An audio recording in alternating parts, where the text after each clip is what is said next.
You're Locked On Devils, your daily podcast on the New Jersey Devils. Part of the Locked On Podcast Network, your team every day.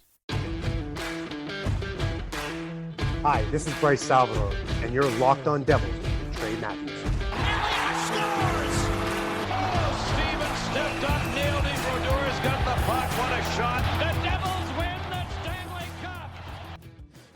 Smitty, obviously you were here last year, you were here this year. Where did things kind of go wrong for this group, maybe injuries aside? I don't like Wrong? Yeah, the part there where you say wrong. I think that, it's the best league in the world. And obviously injuries, there's a lot of variables, but obviously injuries was a big part of that. I think last year was, as you're talking about me being here last year, I thought last year we had an amazing year. I think we rode the wave of early in the season where I talked about that's where you kind of need to get your points because then it kind of solidifies you down the end. And we did the opposite this year where we didn't get them early and then we were kind of in a dogfight late. And then that's where it becomes really difficult because everybody's scoreboard watching and trying to find out what they need and how many points and how to sneak out points, and the games get a lot tighter. And I've talked to you about that where it feels like there's 3 different seasons during the season, and if you can kind of get yourself in the playoffs around Thanksgiving, Christmas time, it really gives you that chance. And when you say wrong, everybody's measured on the playoffs, right? And that's what we're measuring.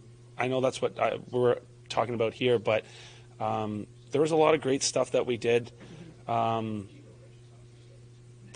we are in the business of winning, and I understand that, and not making the playoffs it hurts. And in my career, I haven't missed the playoffs much. So obviously late in my career, it hurts a little bit more. So this one's going to sting because I don't really know what's the next chapter for myself and where that takes me. So it's tough. But to put one thing on what did it for us, I'm not sure. I think there's just accumulation of a lot of things. And we unfortunately did have a lot of man-lost games, and that never really helps. So then, from your perspective as a veteran, what type of growth comes out of a season like this, or could come out of it? Yeah, well, I think it would be like a test where everybody kind of understands what it's like and what it is to expect to go deep, and we did do well last year where we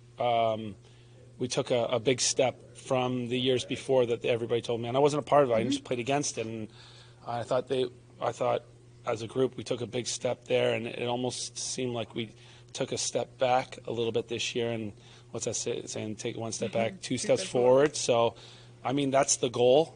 I can give you all the cliche answers all you want, but that's kind of one of the things is when you're dealing with a young club, there's areas where you can't take games off. You can't early in the season. The points, they just don't come at the end of the year because it's that difficult. So, being around this a long time, it's like every game matters, every point matters. And one of the biggest things that, if you really want to go to the scoreboard and watch, is that we didn't take a lot of teams to overtime. And those are, what do we have, 4 or 5? And some teams were at 14, 15, right? That's 10 points right there that puts you in the mix, right? So from what we were 81, that puts you to 91, and that's kind of was the brink. And that was with a lot of games that we lost. So there's a lot of things that I think as a club gets older, you start learning. It's like you play to get points, and then you try to win it. And I think last year when we went to overtime, we won a lot of games. We won a lot in shootout, and we never gave ourselves that opportunity. So I think there's just a lot of growth in that. But like I said, it's hard to put one thing on. There's a multiple and a lot of things and variables that kind of played into that. I hope you guys are enjoying today's bonus episode. Before we continue, I want to tell you guys about the Game Time app. It's an app that I've used before and I love it, and I want to get you hip to it. Save up to 60% off buying last minute for sports, concerts, comedy, theater, and more. Save even more with exclusive in-app deals on select seats ahead of the game or event. Save even more when you choose a section and let Game Time choose the seats. All-in pricing. Toggling this feature shows the total upfront with no surprise fees at checkout, and you can get a good view from your seat in the app before you buy. The lowest price guaranteed, or Game Time will credit you 110% of the difference. Game Time ticket coverage, your purchase is covered with the most flexible customer service policy in ticketing industry. Download the Game Time app, create an account, and use the code LOCKEDONNHL for $20 off your first purchase. Terms apply. Again, create an account and redeem code LOCKEDONNHL for $20 off your first purchase. Download Game Time today. Last minute tickets, lowest price, guaranteed. All right, let's get back to today's bonus episode. Take it away once again. Brendan, you talked about, your next step, your next chapter. I mean, have you talked about resigning, or is that hanging up the skates talk? I don't know. Personally, I hope it's not hanging up the skates. I have not talked to management here. Obviously, I'll be restricted to the team till July 1st, which is unrestricted free agency. And I know that they have a lot of stuff going on. So at this moment, they probably have their pecking order, and hopefully there'll be some talk and see where I stand. I love it here. I do want to be back, but more than that, I want to be back in the NHL. So we'll see how that goes. And I thought I had a good year and helped out in multiple ways. I know that my voice or my game away from on the ice is probably almost as impactful or more than it is on the ice. But I'm still very pleased where I'm at as a hockey player in this league, and so we'll see how everything unfolds. But if I'm back, I'll be quite happy because, like I just said in my cliche answers, we did take a step back, but I want to be a part of that club going forward. And I think we have the right tools. There's probably a couple things that additions that we can use, and that's like guys that were injured coming back. It's not even just like additions to the team, but it's like Dougie coming back. It's like a lot of guys that kind of filling in, and I want to be a part of that. So we'll see how that all goes, but right now it's just kind of deal with everything afoot at the moment, and then go forth. One way or another, there's going to be a coaching decision here, and whether that's Travis or not. I mean, what kind of qualities do you think a coach for this team needs? What I saw with Greeny, I was impressed with the accountability. I thought we played good defense near the end of the year, and I think with a young team, that's how a lot of players learn. At least that's how. Talking to some of the older guys, that's how we learned. And I think if you don't get held accountable for certain instances, you don't really know if you're making a mistake or not. And so then there's some teaching there. And I'm not sure who they are looking for to take over. I was impressed with how Greeny came in, and I thought he did a good job of trying to teach as well as move this team in the right direction. I mean, I have no idea what it's like to come in as an interim coach, and I don't think it's easy by any means because systems change and you're trying to do that on the fly, and the team followed. But I thought we did a good job of that, and I was impressed with how things went with our staff. So if that's the way they go, I think, and if I'm back, I'll be happy about that. But if I'm not back, I think the teams are in good hands with Greeny. But I mean, there's a lot of good coaches out there that I even heard of. So more than the coaching staff, which is a huge part, is that I do see this team taking another big step, and I think fans should be looking forward to that because I see this team easily playoff next year, and yeah, that's my words, and I'll hold that. Brendan, you sat next to Nemo after he came up. Obviously, at 19, 20 years old, he was playing close to 20 minutes a night. What did you see in terms of his growth and development at that age? Yeah, that's tough at that age. I thought he did a really good job. He came in. he in my mind, he's an NHL defenseman, and he did a great job. I think as the year went on and the games got tighter, I think there's some areas that he will learn because of more games played, and same with Luke. That's same with any young defenseman, myself included. The first year is kind of like to figure it out, see what the speed is, see what the strength is like, how much time do I have, learning the system. He went through 2 different systems, possibly 3, so there's a lot to unfold there, and I was more than impressed with how he came in and he held himself and how he played. So, yeah, I always use that. The sky's the limit, because with young guys like that with lots of talent, it is pretty impressive. And I just want him to continue to keep his foot to the grind and keep getting better and keep trying to improve. And he'll be a long-time player here. Brendan, you mentioned that Travis was a good teacher. We noticed that he's always walking around with a marker in his hand after a game. Are those for teaching moments, win or loss? And is that something different than what was happening before? I don't know about the whole marker thing. I thought there was a lot of moments where he was teaching and trying to pull people aside and go over things.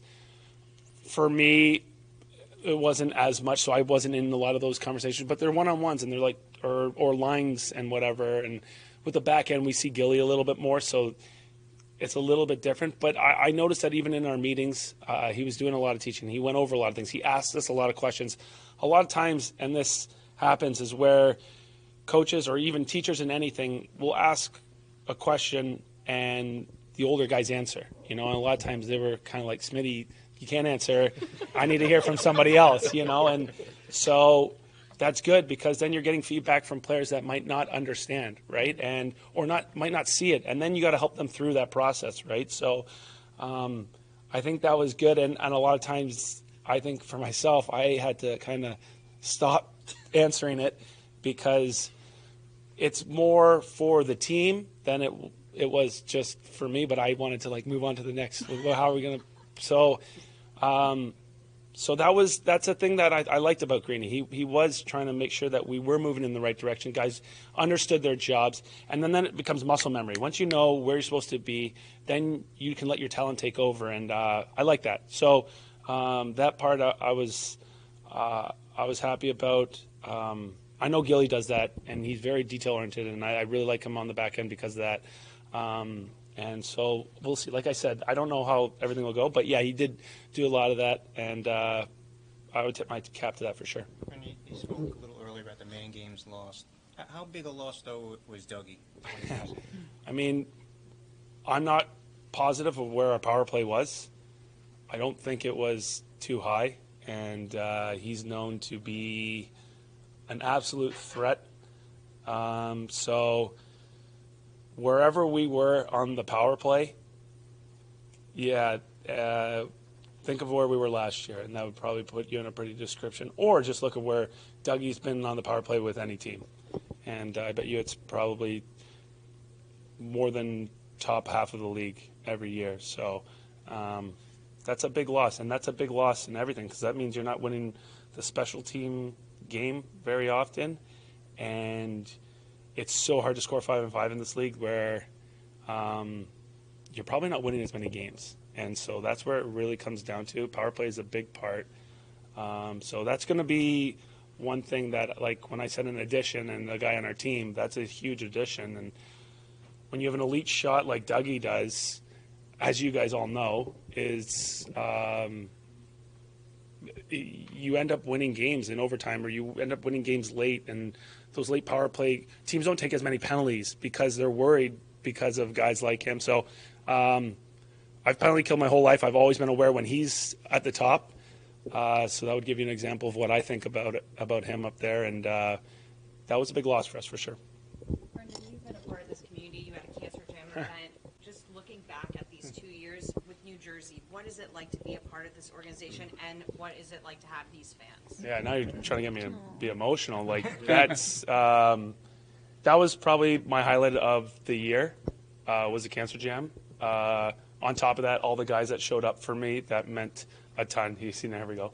So that was very, for me, that meant everything. The fans that showed up, everybody, when I'm leaving the rink, chanting my name because of that. I think that was one of my favorite moments because it showed what the community is like. And I was fortunate to be with the Red Wings and the Rangers for 5+ years, and I was only here for 2 years. And I feel very close to this fan base, so that meant a lot, and it was cool. So, like I said, if I'm back, I'm going to do it again and try to be even more involved in the community. And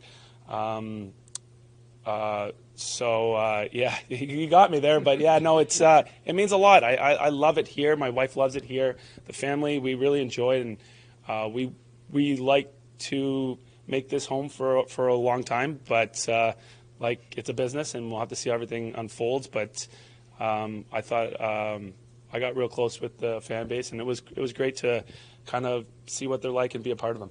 We hear so much about culture, and last year we heard a lot about the winning culture and the step that was taken there.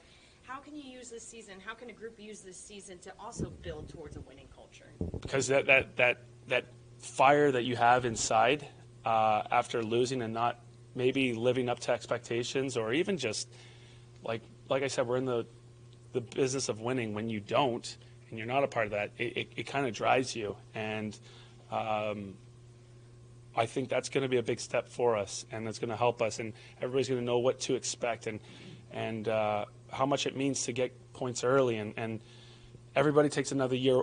They're getting another year older and learning a little bit more, and I think that's where that step goes. But that fire, really, I think that's going to create that. And then that culture that we've been trying to preach, as we're talking about the culture with all the fan base and everybody, like, I think that is how you grow and become a winning team. Merce, obviously, the goal to reach the playoffs was not attained. What do you hope this group has learned from what you went through last year and then now this year going into next year?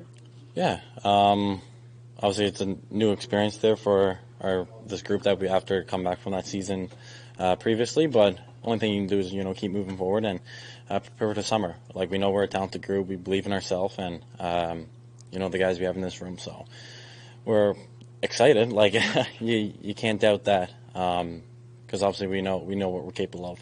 What has it been like as a group, maybe just for yourself, the ups and downs of this season in terms of the results that you guys are getting, not really able to get on any kind of consistent roll?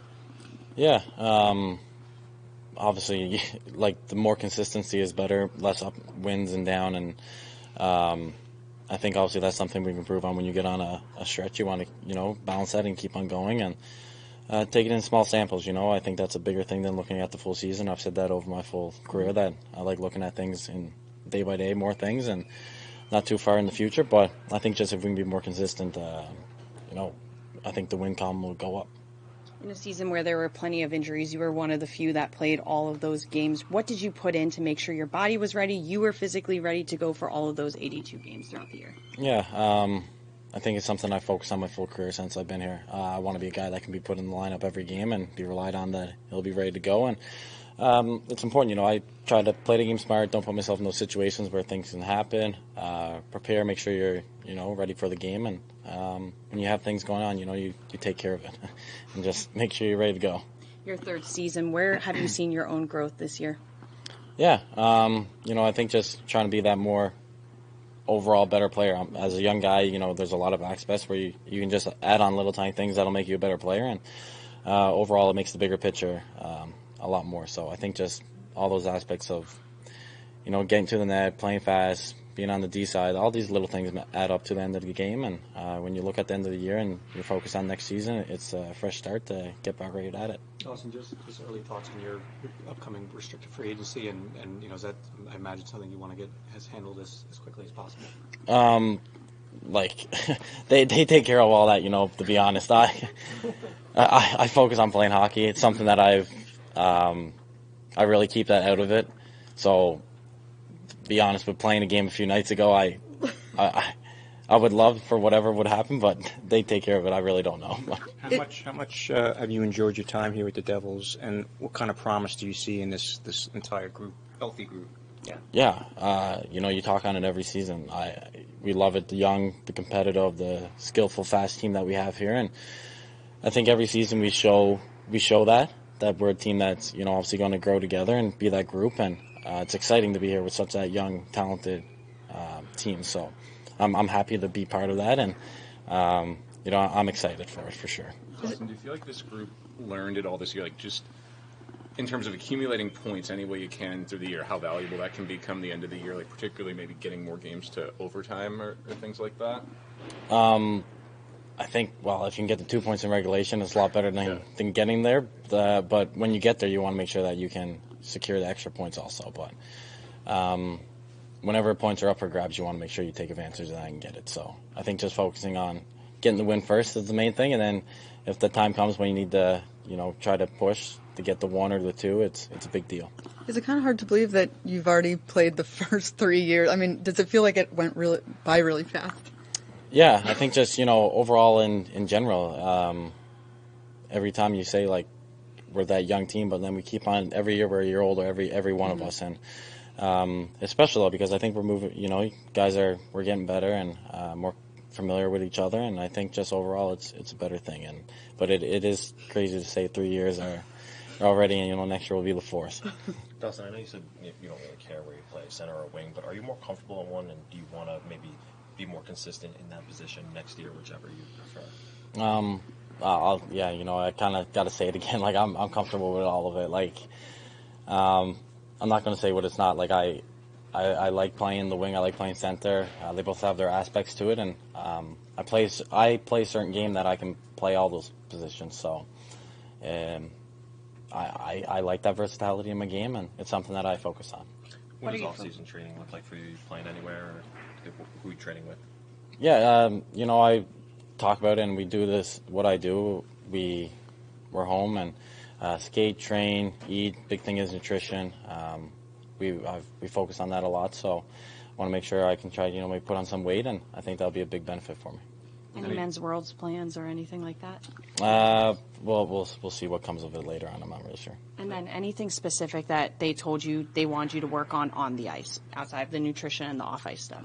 I think just everything, little small area games, in terms of getting, bigger and stronger, and maybe win those battles that against some bigger guys that I don't have to try to go all skilled against. Maybe I can use strength and skill. Are you building anything this summer? Any more woodworking plans or anything like that? No, nothing has now.